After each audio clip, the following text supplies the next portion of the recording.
The door has not finished opening when the first worker steps aboard. The moment the last passenger clears the jet bridge, roughly 14 separate operations begin simultaneously around a single aircraft. Cleaners, fuelers, caterers, baggage handlers, maintenance crew, and a fresh flight deck team all converge on the same airframe at the same time, each with a precise window, each running behind the moment they arrive.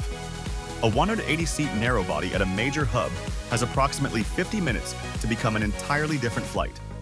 This is what actually happens during that window. The sequence begins before the aircraft has fully stopped. As the nose wheel crosses the parking line, wheel chocks are placed and a marshaller confirms the aircraft is in position. A ground power unit rolls forward and connects to a port in the fuselage, replacing the auxiliary power unit the pilots have been running since cruise descent. This reduces fuel burn and keeps the interior cooled or heated without the engines. The jet bridges extend, and within seconds of the doors opening, cleaning crew members are boarding through the rear while passengers are still moving through the front. The airlines rehearse this overlap specifically. A crew that waits for every passenger to clear before boarding loses 4 to 6 minutes. At a large hub running dozens of rotations per day, those minutes compound into missed connections and delay cascades that propagate across the entire schedule. Cabin cleaning on a quick domestic turnaround is triage, not deep cleaning. The crew works from rear to front, collecting waste from seat pockets, resetting seat belts, wiping tray tables, and checking overhead bins for forgotten items. Lavatories are the priority. All surfaces are wiped, supplies restocked, and odor control applied. Catering is happening simultaneously. A truck with a hydraulic lift platform has raised itself to galley door height, and a team is unloading used trolleys and sliding in replacements already loaded for the next sector. On longer routes, this exchange takes the full turnaround window. On a 1-hour domestic hop, the swap takes 9 or 10 minutes. When cleaning finishes, the cabin crew walks the entire aircraft once before any boarding announcement is made. 2 operations are managed simultaneously under the fuselage by separate teams who must not interfere with each other. Baggage handlers are unloading the arriving hold while outbound bags are already staging at the conveyor. The outbound load is planned in advance, with heavier items positioned low and towards the center of the belly to keep the aircraft's center of gravity within certified limits.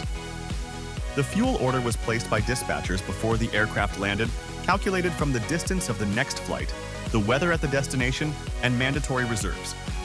Fuel can load at up to 1,000 liters per minute through pressure couplings under the wings. During fueling, a maintenance engineer completes a walk-around, checking tires, inspecting engine nacelles for damage, verifying all access panels are latched, and logging the result in the technical logbook. Any finding that cannot be deferred under the minimum equipment list grounds the aircraft. The incoming crew does not assume the aircraft is correct. They check the technical logbook for open defects, then begin cockpit preparation independently. The flight management system is loaded with the route, waypoints, the departure procedure, and performance figures calculated from the final weight and fuel load. Radio frequencies are set. The ATIS broadcast from the destination is retrieved for arrival weather. Outside, they verify the walk-around against the maintenance engineer's logbook entry. By the time the gate agent opens boarding, the flight deck is already configured for pushback.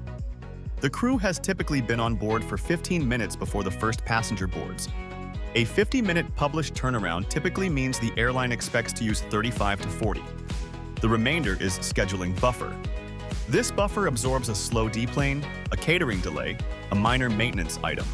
When something larger happens, a fuel recheck, a passenger requiring additional assistance, a gate conflict, that buffer is the only margin available before the flight goes into formal delay status. Wide-body long-haul aircraft require much longer turnarounds, often 90 minutes to 2 hours, because the catering load is greater, the fuel quantity higher, and the 12-hour flight is a more involved process. The system is engineered to be achievable under normal conditions. Add one complication, and the flight is late before it has left the gate. In 50 minutes, the aircraft has received a different crew, Aviation, fresh fuel, restocked galleys, a clean cabin, a full hold of outbound luggage, and a signed maintenance sign-off. The flight plan in the computer is for a completely different destination. The only constant is the airframe itself, and even that has been inspected. When the boarding door opens and you walk back onto what looks like the same aircraft you arrived on, it has been rebuilt from the inside out in less time than most people spend in a commute.